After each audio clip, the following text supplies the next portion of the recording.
अवधूत चिंतन श्री गुरुदेव दत्त श्री स्वामी समर्थ. माझ्या चॅनलमध्ये तुमचं सगळ्यांचं मनापासून खूप खूप स्वागत, आभार. तुमच्या सगळ्या चांगल्या इच्छा पूर्ण करू असे आपल्या गुरुचरणी वंदन करून आजच्या व्हिडिओला सुरू करूया. चला तर मग मंडळी, आज आपण एक खूप अत्यंत महत्त्वाची माहिती मी तुमच्यासाठी घेऊन आलेली आहे. तुम्ही जर माझ्या चॅनलवरती नवीन असाल तर व्हिडिओला सबस्क्राईब करा आणि माझे व्हिडिओ स्किप करू नका, पूर्ण पहा.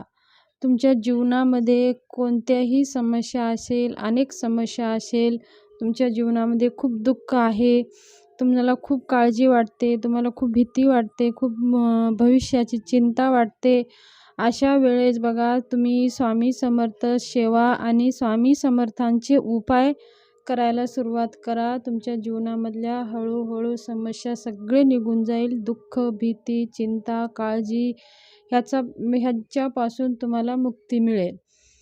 बघा, हे स्वामी समर्थ महाराज हे ब्रह्मांड नायक आहेत. हे सृष्टीचे चालक, मालक, पालक आहेत. यांची सेवा जर केल्याने आपल्याला कोणत्याही दुःख राहणार नाही, कोणतेही संकटे राहणार नाही, कशाचीही चिंता राहणार नाही. आपल्याला काय करायचं आहे, आपण दररोज नित्यनेमाने जर तुम्ही जप करत असाल तर तुम्ही एक वेळ ठरवून घ्या, सकाळ किंवा संध्याकाळ. किंवा जर ज्या महिलांना मी विशेष करून महिलांनाच मी सांगते, कारण पुरुष लोक तर कामावर जातात, त्यांना वेळ नसेल, तर हे महिलांची जिम्मेदारी असते की आपल्या परिवाराला सुखी, समाधान आणि आपल्या प्रत्येक संकटापासून संरक्षण करण्याची ताकद आणि आपल्या परिवाराचं एक संरक्षण कवच बनवण्याची ताकद हे महिलांमध्ये असते. म्हणून जर आपली घरची महिला जरी ठरवली की आपलं घर सुरक्षित राहावं, आपलं परिवार सुरक्षित राहावं, आपल्या सगळ्या संकटापासून, समस्यापासून आपल्याला मुक्ती मिळावं, तर महिला जर घरच्या महिलांनी ह्या सेवा करायला सुरुवात केली तर त्यांचं स्वामी समर्थ महाराजांच्या आशीर्वादाने तुमच्या घरावर, तुमच्या परिवारावर एक सुरक्षा कवचच निर्माण होणार आहे. आणि बघा, ह्या सेवा आहेत छोट्या छोट्या, पण ह्या सेवा खूप आपल्या जीवनामध्ये लाभदायक ठरतात. आपली कोणतीही इच्छा असेल ते अपुरी कधीच राहत नाहीत. आपल्याला काय करायचं आहे, स्वामी सेवा करत असताना आपल्याला दररोज सकाळी आपली नित्य जे कामे असतात, सकाळी लवकर उठणं, झाडून काढणं, आंघोळ करणं, देवपूजा करणं, ह्या सगळ्या नित्यकर्म झाल्याच्या नंतर आपल्याला श्री स्वामी समर्थ महाराजांची सेवा करायची आहे. सेवा म्हणजे काय, आपण जे घरामध्ये अन्न बनवतो, स्वामी महाराजांचा फोटो नसेल तर फोटो आणायचा आहे. आणून आपण जे काही अन्न बनवतो तेच अन्न नैवेद्य म्हणून देवाला दाखवायचं आहे.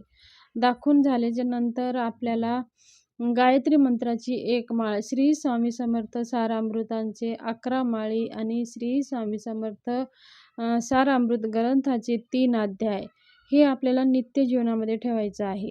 आता समजा तुम्हाला ह्या सेवा खूप अवघड जात असेल, वेळ खूप जात असेल, तर तुम्ही काय करा, तुमच्या वेळेमध्येच करा. ह्या सेवा केलं तरी पण चालेल. ह्या सेवा झाल्याच्या नंतर आपल्याला श्री स्वामी समर्थ महाराजांचा नैवेद्य दाखवून धूप दीप आरती ओवाळून विनंती करायची आहे. तुमची काय समस्या आहे ते स्वामींना सांगायचं आहे. तुम्ही हे नित्य सेवा करायला सुरुवात करा. तुमच्या जीवनातले कोणतेही प्रश्न शिल्लक राहणार नाही, हे मी तुम्हाला गॅरंटी देते. तुम्हाला खूप भीती वाटते, तुम्हाला खूप दुःख आहे, चिंता, काळजी लागते, तर ह्या काही छोट्या छोट्या उपाय आहेत, तर मी आज तुम्हाला सांगणार आहे. ह्या तुमच्या प्रत्येक काळजीपासून, तुमच्या प्रत्येक संकटापासून ह्याच्यावर सकारात्मक परिणाम होणार आहे आणि तुम्हाला नामस्मरणाची शक्तीसुद्धा तुम्हाला किती आहे ते कळणार आहे. आपल्याला अनेक अडचणी येतात, आपल्याला दुःख, भीती, चिंता, काळजी ह्याची नकारात्मकता गोष्टी आपल्याला खूप काही असतात, पण हे सगळ्या गोष्टी आपल्याशी चिटकून बसलेल्या असतात. हे दुःख, भीती, चिंता, काळजी, नकारात्मकता हे आपण असं चिपकून बसलेले असतात.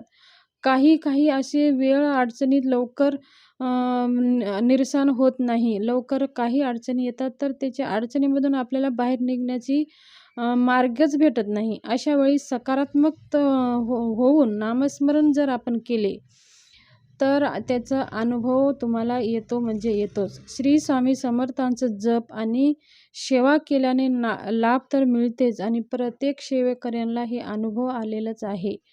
आणि तर आपल्याला अनेक अडचणीपासून लवकर दूर व्हायचं असेल तर ह्यासाठी आपल्याला हे उपाय आवर्जून करून पहा. बघा तुमच्या जीवनामध्ये ह्याचा अनुभव आल्याशिवाय राहणार नाही.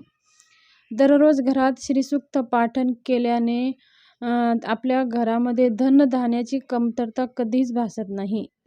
आणि लाल रंगाच्या रिबिनीमध्ये तांब्याची एक नाणे मुख्य प्रवेश दरवाजावर बांधल्यास घरात सुख शांती व धनाची वाढ होते. आणि प्रत्येक गुरुवारी तुळशीला दूध अर्पण केल्यास सुद्धा धन लाभ होते आणि घरामध्ये आपल्या कर्ज मुक्ती होण्यासाठी सुद्धा आपल्याला मार्ग भेटतात. म्हणजे धन लाभ झाले म्हणजे कर्जमुक्त होतोच आणि धन लाभ येण्याचे अनेक मार्ग आपल्याला प्राप्त होत असतात. म्हणून आपल्याला दर गुरुवारी न विसरता दूध अर्पण करायचं आहे. दूध अर्पण करताना आपल्याला ही काळजी घ्यायची आहे की ते दूध आपण गरम केलेले नसावं, कच्चं दूध असावं. गरम करून घातलेलं दुधाचं त्याचा काही प्रभाव पडणार नाही. तर कधीही पण आपण स्वामींची म्हणा, भगवंताची म्हणा अभिषेक करत असतो तेव्हा ते दूध आपलं कच्चंच असतं, गरम केलेलं नसतं. तर नोकरी व्यवसायामध्ये आपल्याला खूप अडचणी येत आहे.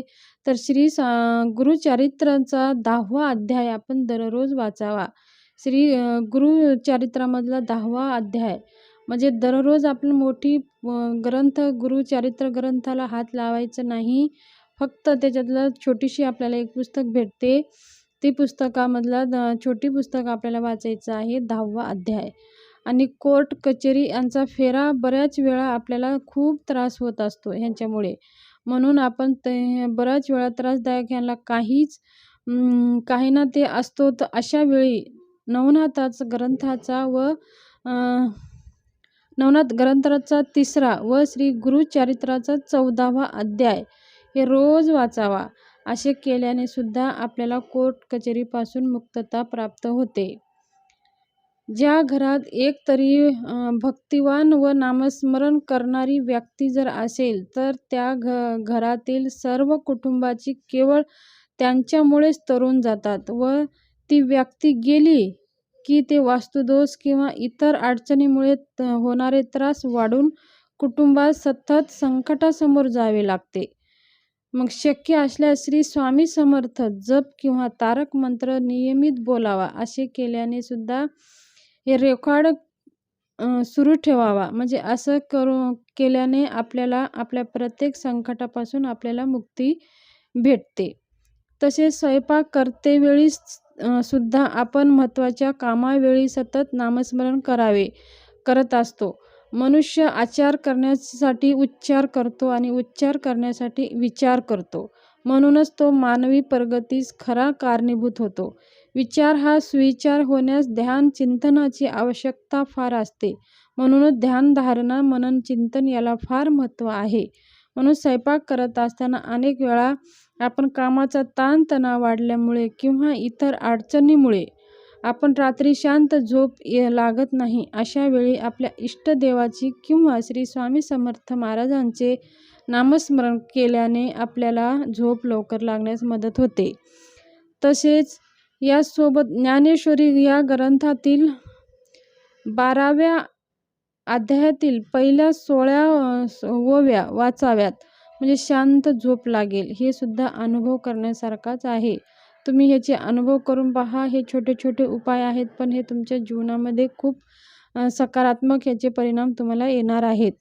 आपण स्वयंपाक करत असताना कधीही आपण स्वयंपाक करत असताना सकारात्मक विचारच करतच स्वयंपाक केले तर ते स्वयंपाकसुद्धा ते प्रसाद बनतं आणि ते सकारात्मकच त्या स्वयंपाकामध्ये एनर्जी जात असते. म्हणून आपण कधीही स्वयंपाक बनवत असताना कधीही मनामध्ये नकारात्मकता विचार करायचं नाही आणि रागानं द्वेषानं कधीही स्वयंपाक बनवायचं नाही. आणि तेच मुलं आपले खातात आणि मुलांची वृत्ती पण तशीच होत राहते. म्हणून आपण स्वयंपाक करत असताना प्रसन्न मनाने श्री स्वामी समर्थ ह्या मंत्राचं जप करत स्वयंपाक जर केले तर ते स्वयंपाकसुद्धा आपलं सकारात्मक होत जातं आणि आपली मुलंसुद्धा सकारात्मकच होत राहतात. म्हणून आपण स्वयंपाक करत असताना गायत्री मंत्र म्हणा किंवा श्री स्वामी समर्थ मंत्र म्हणा किंवा अन्नपूर्णा देवीचा जो तुम्हाला येत असेल तर चांगलं मंत्र असं जप करत स्वयंपाक केले तर स्वयंपाकाला पण रुची येते आणि अन्नाला पण चव येते आणि आपले मुलांची पण प्रगती होते आणि मुलंसुद्धा यशस्वी व भाग्यवान बनतात, धनवान बनतात आणि मुलांची प्रगती वाढतच जाते. म्हणून बघा जसं अन्न खातो तसंच विचार राहतात म्हणून आपण ह्या गोष्टी आवर्जून टाळाव्यात. तर ह्या छोट्या-छोट्या गोष्टी आहेत पण आपल्याला ह्यांचा खूप जीवनामध्ये चांगला परिणाम ठरत असतो. पण स्वामी समर्थांची जर तुम्ही सेवा करत असाल तर तुम्हाला कोणत्याही जीवनामध्ये कधीही कशाचीही संकट येणार नाहीत. तुमच्या घरामध्ये जर स्वामी समर्थ महाराजांचा फोटो नसेल तर फोटो आणा आणि स्वामी महाराजांना स्थापना करा आणि स्वामी महाराजांना रोज काहीच लागत नाही, जे आपण अन्न शिजवतो तेच अन्न नैवेद्य दाखवा आणि धूप-दीप जसं आपण देवाची पूजा करतो त्याचप्रमाणे स्वामींची पण पूजा करा आणि तुम्ही नामस्मरण करा. स्वामीशी तार जोडा, स्वामीशी संबंध जोडा आणि तुमच्या दुःखाच्या जीवनामध्ये सुखी दिवस आणण्यास स्वामी तुम्हाला मदत करणार म्हणजे करणार, हे तुम्हाला मी विश्वासानं सांगते. स्वामींशी जर तुम्ही तार जोडला, स्वामींच्या हातामध्ये जर तुमची जीवनाची डोर दिली तर स्वामी तुम्हाला कुठंही पडू देणार नाही आणि स्वामी तुम्हाला कधीही डगमगू देणार नाही.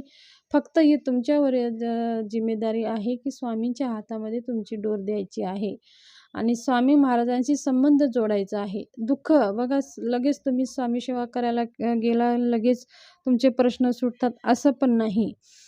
काय असतं आपल्याकडून कळत नकळत काय ज्या चुका आपल्या पाप कर्म जेच काय आहे ते धुण्यासाठी पण अगोदरची सेवा असते आणि मग ते हळूहळू आपले जे काही पाप कर्म आपले काही हातामधून कळत नकळत ज्या काही पाप गोष्टी घडलेल्या आहेत, काही जे आपल्या हातातून कर्म घडलेले आहेत त्यांचा नाश होईपर्यंत आपले चांगले दिवस येत नाही. तर ते सगळं धुण्यासाठी ते सगळं नष्ट करण्यासाठी आपल्याला श्री स्वामी समर्थांचं जप आणि स्वामी समर्थांची सेवा करायला सुरुवात करायची आहे.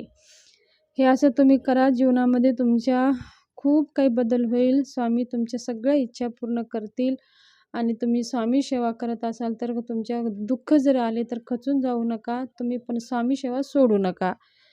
तर ही छोटीशी माहिती शेअर करायची होती. माझी माहिती कशी वाटली, आवडली असेल तर मग व्हिडिओला शेअर करा, सबस्क्राईब जरूर करा आणि लाईक करून बेल आयकॉनचं बटन दाबून ऑलवर क्लिक करा म्हणजे जे मी पुढचा व्हिडिओ टाकेल ते सगळ्यांच्या अगोदर तुमच्यापर्यंत पोहोचेल आणि माझ्या माहितीमुळे